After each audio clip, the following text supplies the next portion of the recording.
Hi everyone. इसमें हम recent mock में पूछे गए क्वेश्चंस को सॉल्व करेंगे with easiest solution and method and with tricks. चलो स्टार्ट करते हैं। यही क्वेश्चन है, in a quadrilateral P Q R S below givens P R S और क्यू आर एस का इन दोनों का सम दे रखे 232। तो और बाई सेक्टर दे रखे पी और क्यू का जो टी पॉइंट में मिलते हैं और हमने पी टी क्यू की वैल्यू निकालनी है।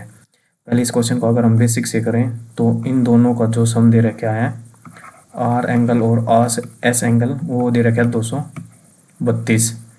और इसको अगर हम एक्स माने एंगल बाई सेक्टर है तो ये भी एक्स हो जाएगा। इसको हम अगर वाई माने तो ये एंगल बाई सेक्टर ये भी वाई हो जाएगा। तो पूरे का जो जोड़ होता है पी क्यू आर एस वो होता है 360। और 360 में से अगर 232 निकाल दें तो 8, 5 में से 3 गया 2, 3 में से 2 गया 1। ये आ गया जोड़ आ गया 2x जमा वाई का। यहाँ से x प्लस वाई की वैल्यू आ जाएगी 2 6 2 चौके 8 64। और x प्लस वाई और इसका तीनों का जोड़ होता है 180। अगर मैं 180 में से अगर 64 घटा दूँ तो हमें जो रिक्वायर्ड एंगल है उसकी वैल्यू आ जाएगी 10 में से 4 गए 6, 17 में से 6 गए 11। तो आंसर आ गया 116। लेकिन ये है इसका बेसिक मेथड। अगर हम इसको शॉर्ट ट्रिक से करें तो ये होता है जो ये बीच वाला एंगल होता है ये होता है एवरेज होता है इन दोनों के सम का। तो इन दोनों का सम है 232 और इसको हम अगर 2 से भाग कर दें तो 2 एकम 2, 2 एकम 2, 2 6 12 116। तो इसका करेक्ट आंसर है 116। नेक्स्ट क्वेश्चन, इसमें क्या दे रखा है, नीचे order the food to the 3 different restaurants. अलग अलग रेस्टोरेंट से ऑर्डर करते हैं। जो प्रोबेबिलिटी है रेस्टोरेंट से की डिलीवर करने के फूड की टाइम पर 0.6 है, बी की 0.7 है और रेस्टोरेंट सी की 0.9 है। प्रोबेबिलिटी बतानी है कि फूड डिलीवर हुआ ऑन टाइम। तो इसके लिए क्या करते हैं हमें पता है कि जो प्रोबेबिलिटी होती है वो होती है अगर फूड टाइमली डिलीवर हुआ है प्लस नॉन टाइम पे डिलीवरी हुआ है, दोनों का जोड़ होता है 1 के बराबर। तो हमें निकालना है फूड डिलीवर ऑन टाइम। अगर हमने ये निकालना है तो हम क्या करेंगे, अगर टाइम पे निकालना है 1 माइनस नॉन टाइम पे डिलीवर फूड निकाल के 1 में से माइनस कर देंगे। तो नॉन टाइम जो ए का है वो है 0.6 है, तो नॉन टाइम ए का होगा 0.4 और बी रेस्टोरेंट्स का होगा 0.3 और सी रेस्टोरेंट का होगा 0.1। इन तीनों की मल्टीप्लाई कर देंगे तो नॉन टाइम पे जो फूड डिलीवरी होगी उसकी प्रोबेबिलिटी आ जाएगी। इन तीनों को गुणा करेंगे 4 × 12 गुणा 1 0.012। अगर हम इसको 1 में से सब्सट्रैक्ट करेंगे तो आ जाएगा 8, 9 में से गया 8 और 9 988 0.988। करेक्ट आंसर है इसका ये।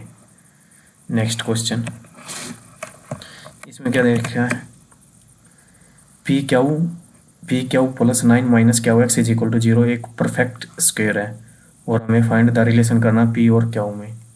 हमें जो गिवन इक्वेशन होती है ए एक्स स्क्वायर जमा में बी एक्स जमा में सी, इसका अगर हम डिस्क्रिमिनेंट निकाल लें वो होता है बी स्क्वायर माइनस 4ac।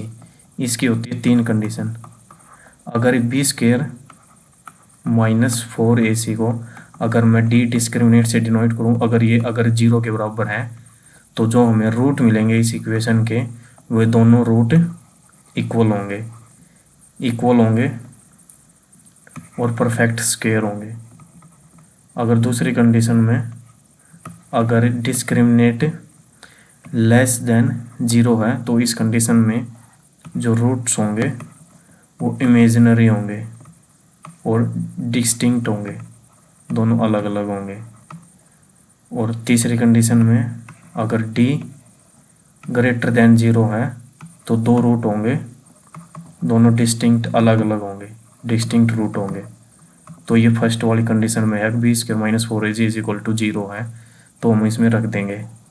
इसमें ए है पी और ध्यान रखना बी है क्यू और सी है 9 इज इक्वल टू 0। ये इक्वेशन ऐसे है, अगर मैं इसको रीअरेंज करूँ P x square minus q x जमा 9 इज इक्वल टू 0, ये इस फॉर्म में है और जल्दी जल्दी में ये गलत हो जाती है, इसका ध्यान रखना। तो ये हो जाएगा b square minus 4ac is equal to 0। B है यहाँ पे क्यू माइनस क्या होगा होल स्क्वेयर माइनस 4a है इसमें p और c है इसमें 9 इज इक्वल टू 0। तो ये हो जाएगा q square minus 4×36 p is equal to 0। तो रिलेशन आ जाएगा q square is equal to 36p। तो ये हो जाएगा q square is equal to 36। Next question, इसमें क्या दे रखा है, एक लाइन दे रखी है y is equal to m x plus c passes through this point. अगर स्लोप ऑफ लाइन है तो c की वैल्यू निकालनी है।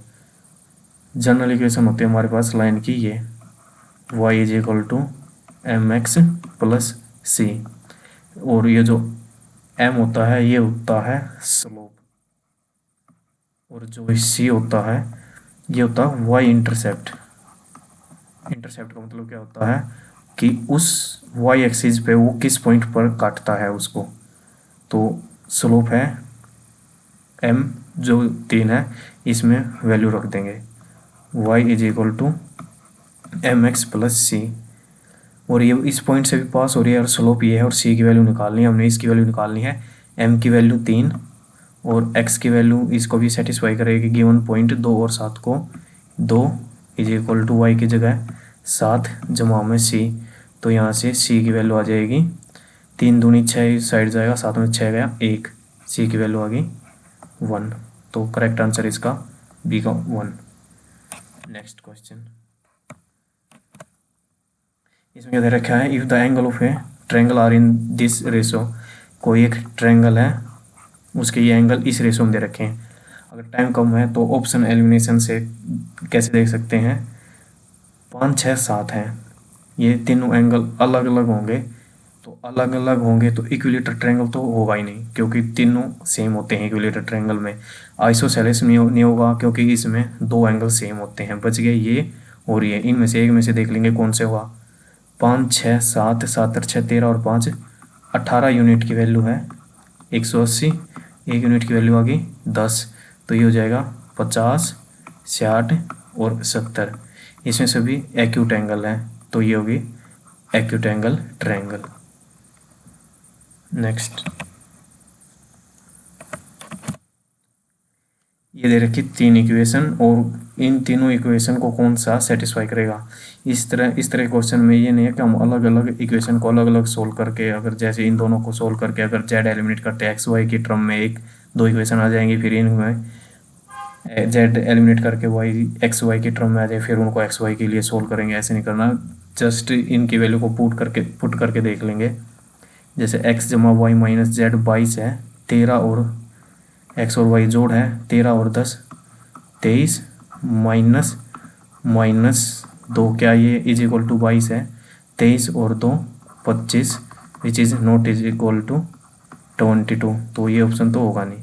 अब इसमें रख के देख लेते हैं, 13 और 11 का जोड़ 24 माइनस जेड 2 क्या ये 22 के इक्वल है, 22 इज इक्वल टू 22, तो हमारा करेक्ट ऑप्शन है ये।